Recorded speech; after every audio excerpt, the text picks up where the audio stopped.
Now I can introduce one of my great colleagues, and her name is Professor Megan Sullivan. And she has been at BU for nearly 20 years, and she was a faculty resident for 4 years at Warren Tower. And as an associate professor of rhetoric and also associate dean for faculty research and development and director of the Center for the Interdisciplinary Teaching and Learning at the College of General Studies. She has too many titles here. And Professor Sullivan works to help faculty become the best undergrad teachers they can be. She writes on women in Ireland, children of incarcerated parents and people with disabilities.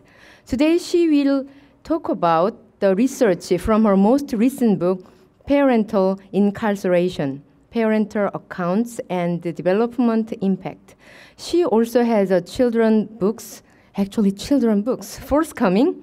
Clarissa's Disappointment for Children of the Incarcerated Parents, Their Teacher, Family, and Counselor. Here are our professor.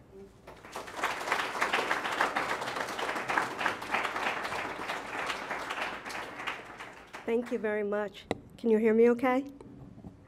So yes, I was a faculty in residence in Warren Towers for 4 years, and I loved it. I always tell people that it was that opportunity that made me really feel like I belonged in the community at Boston University. So ORL has always had a special place in my heart, so thank you. So yeah, tonight I'm going to talk about children of incarcerated parents, who they are and why we should care about them. I'm distilling this information into 5 facts. Of course, there are a million more facts, but I'm going to distill it into 5 facts so we can get through this tonight. I'm also going to do what they tell you not, thank you, Meg White. I'm also going to do what they tell you not to do at a TED Talk, which is start with statistics. But I'm doing that because I have faith in you. I know that this audience can handle statistics. I also know that in order to know how children are affected, you need to know something about incarceration in the United States. So let's begin. Fact number 1. In order to understand children, you have to understand incarceration. The United States leads the way in incarceration. Even though we only make up about 4.5% of the world population, we incarcerate 22% of the world prisoners. When I say that we lead in terms of incarceration, I mean that literally. We incarcerate more people in the United States than any other country in the world. Second is China, and third is Russia. 2.2 million people are currently incarcerated in the United States, and this is a 500% increase over the past 40 years. You'll hear a lot about the past 40 years, because if you look at a graph of incarceration from 1925 to about 1980, it remained pretty static. In the 1980s, it jumped up, and it remained there for some time. Just in recent years, it's come down a little bit. This is mainly because of the so-called war on drugs and because of 3-strike policies. More than 60% of people in prison are people of color, and you have to put this in the context of the fact that people of color make up about 30% of the U.S. population. Serious crime has actually decreased over the last 3 decades, but people who are receiving life sentences has increased. Right now, it's about 1 in 9 people in prison has received a life sentence. Most people in federal prison, about 84%, and about half the people, 47% in state prison, have been convicted of a nonviolent crime. 7 million Americans are currently on probation or parole in the United States, and you know what that could say for their communities as well as themselves. And almost 6 million people cannot vote today because they have a felony conviction. You're being so patient. We don't have many more statistics. Thank you. Fact number 2, and this bears repeating, most incarcerated people are parents. It seems like such a simple statement, but it bears saying again, most incarcerated people are parents. 75% of women and 65% of men in prison are parents. 72% of incarcerated mothers with children under 18 lived with their children prior to incarceration, which begs the question, what happens when the women are locked up? Majority of prisoners are held over 100 miles from their residence, but because we have so few women in prison in the United States, or relatively few, many women are housed up to 400 miles from their primary residence, which means from their children. That might explain some of this net statistic. Over 50% of parents never receive a visit from their children in prison. Fact number 3, children are affected by their parents' incarceration. We still don't know exactly how and exactly why it differs from individual to individual. And that's in part because we don't have large-scale studies, and that because no agency or organization is tasked with counting who is a child of an incarcerated parent. But we do know that children are affected by a parent's incarceration. They're affected at least numerically. Okay, so 2014 estimate, the last time we did this, was that 1.7 million children, minor children, have a parent incarcerated today. 2010, when this last estimate was done, it was found that more than 10 million children have experienced parental incarceration. And we know that children are affected disproportionately. 1 in 15 black children have a parent incarcerated, 1 in 42 Latino, 1 in 111 white, and of course there are, quote, others there, but these are the ones that have the statistical numbers here. We know that children are affected psychologically, socially, and academically. Again, part of my job is to figure out exactly how. That's what we're parsing out right now. I said that we don't have enough large-scale studies. That's true. It's also true that we mostly study children when their parents are locked up. We don't study them before or after, so we don't get the whole picture.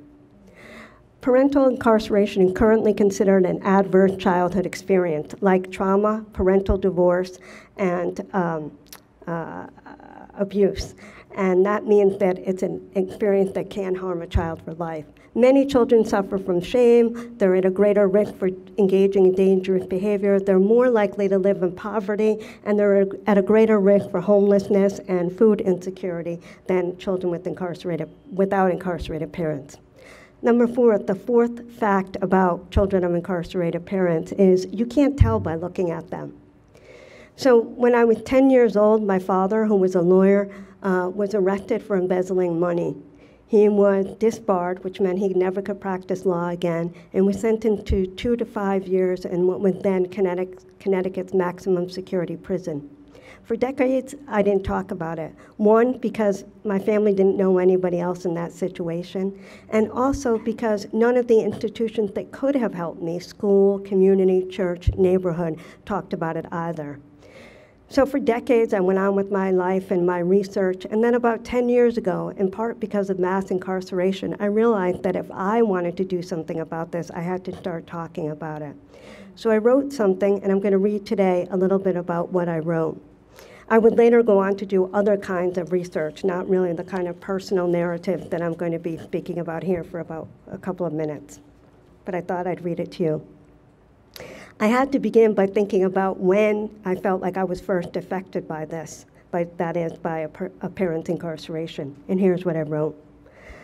On the sharp March day our father was incarcerated, my sisters and I did what we always did on weekdays. We walked home from St. Margaret Grammar School.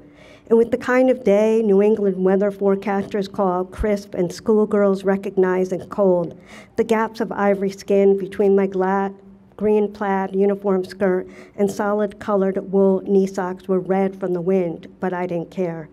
Happy to have another school day behind me, I skipped along, the braids my mother had woven that morning rippling down my back. Mom, my sister Ann yelled as we hurtled through the screen door. We're home.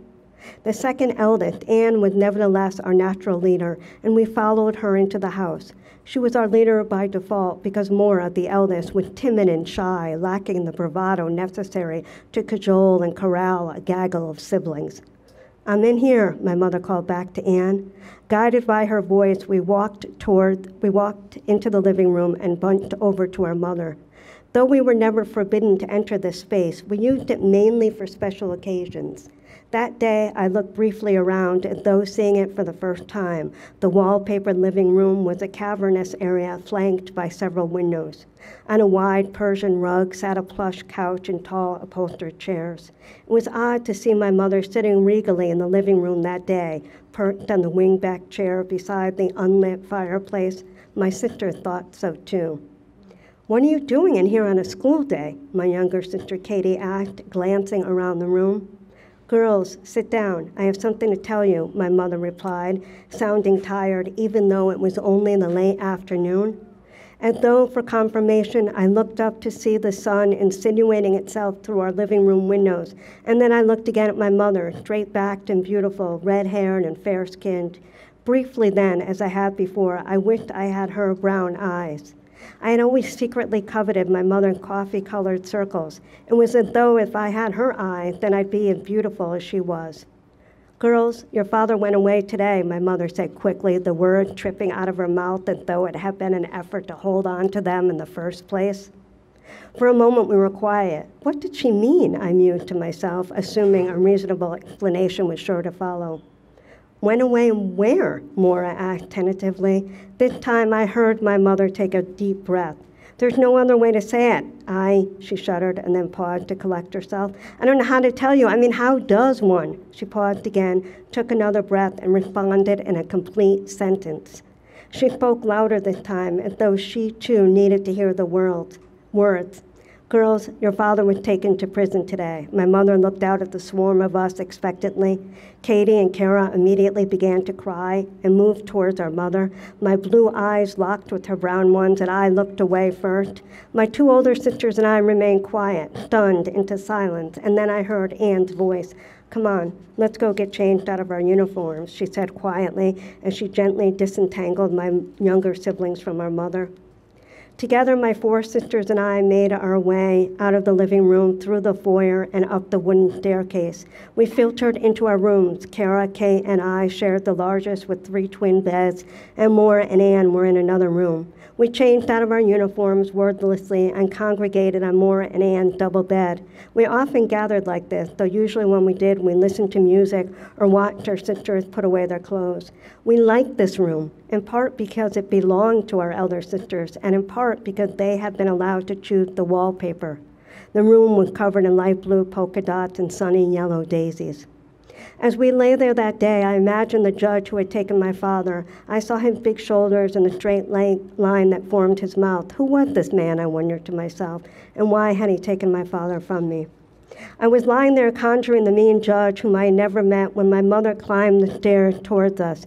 She found the 5 of us lying across the double bed, side by side, prepubescent bodies atop a white eyelet bedspread, voices uncharacteristically still.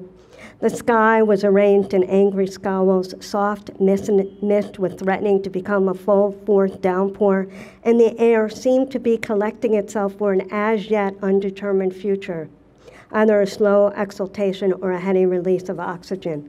I turned to look at my mother, who was leaning against the bedroom door. "It's almost dinner time. Would you girls like something to eat?" she said. Because my sisters did not respond, I put my hand to my stomach, as though doing so would remind me that because it existed, hunger would be sure to follow.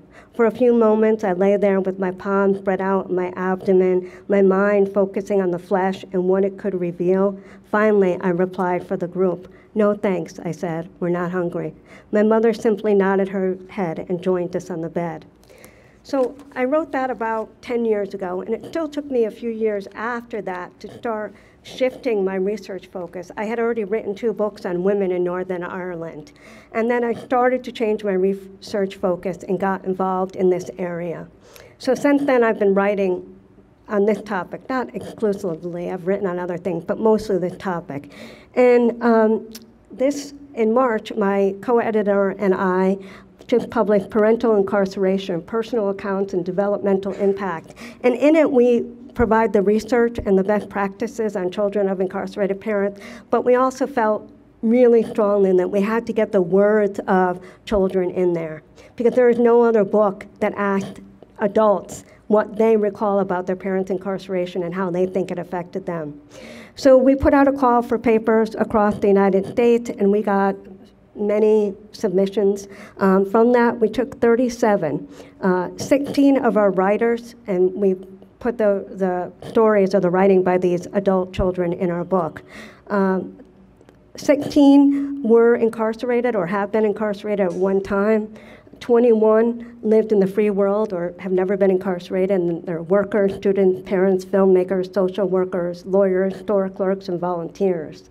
I won't go through all this because I think I'm running out of time, but We found that about 14% of these adults had worse outcomes than their parents in terms of the way they had lived their life. But about 60% demonstrate that they're living significantly healthier lives. And we hope this book can help us to figure out how we can help children today. Number 5 in my facts about parental incarceration, you can do something about this. You too can start talking about it, thinking about it. At the very least, when you hear a person is incarcerated, think not only about them, but about the ripple effects with their families and others.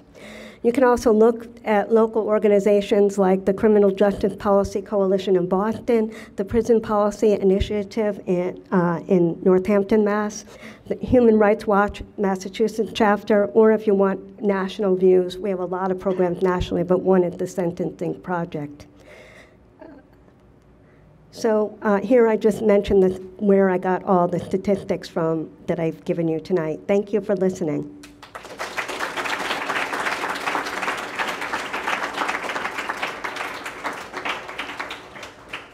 I'm not sure if do we have time for questions?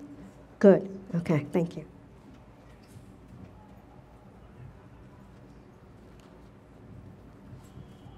Hi, that was great. Thank you. You're welcome. You mentioned a lot of children and parents don't get to see each other when the parents are away, and I know that's for a variety of reasons, probably millions. But what do you see most often as the reason why they don't have any contact?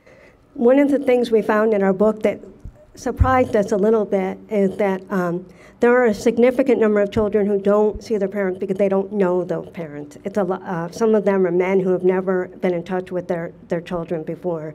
But then we have a large number of people who their caregivers have a conflicted relationship with the parent incarcerated. So 72% of women lived with their children 18 or under before they were incarcerated. The majority of those children are, when the woman is incarcerated, live with her family, usually the grandmother, but it's usually grandparents, and sometimes often there are conflicted feelings between the person incarcerated and the family members. So it's difficult for the caregivers to, they feel like they have enough going on. They're now not going to traipse off 100 miles to prison.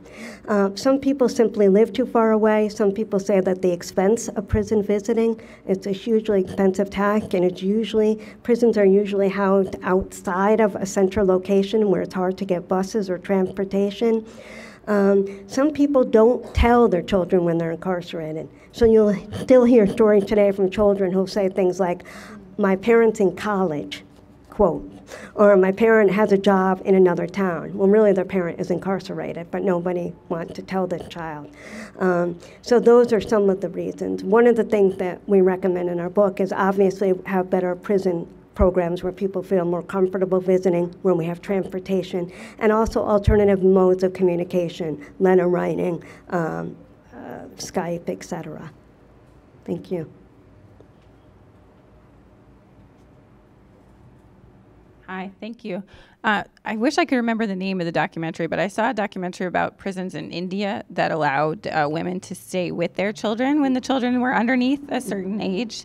I just wondered what your thoughts were on programs like that. There are excellent programs like that. Bedford Hills in New York has one of the best in the country, where if there are two different types of a program. One is if a woman gives birth to a child while she's in prison, and surprise, surprise, most states in the nation still have shackling rules where a woman is shackled when she gives birth to a child in prison. I mean, she's often taken to the hospital, but we still have shackling rules. But some places have, you can have a baby. If you have a baby while you're in prison, you can keep that in prison with you up until usually about 12 months or something like that.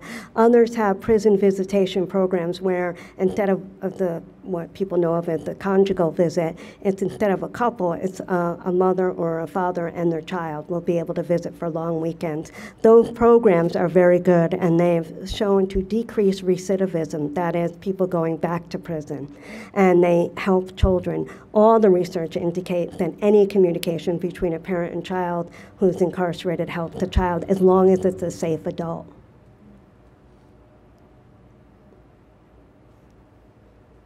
How did you overcome your shame and fear? I think several reasons, especially now that I'm doing this research, I know it. I've had a lot of things going for me. First of all, I was white in a culture, this was 1975, where there was still white privilege, and some would say there still is today. I think that helped me.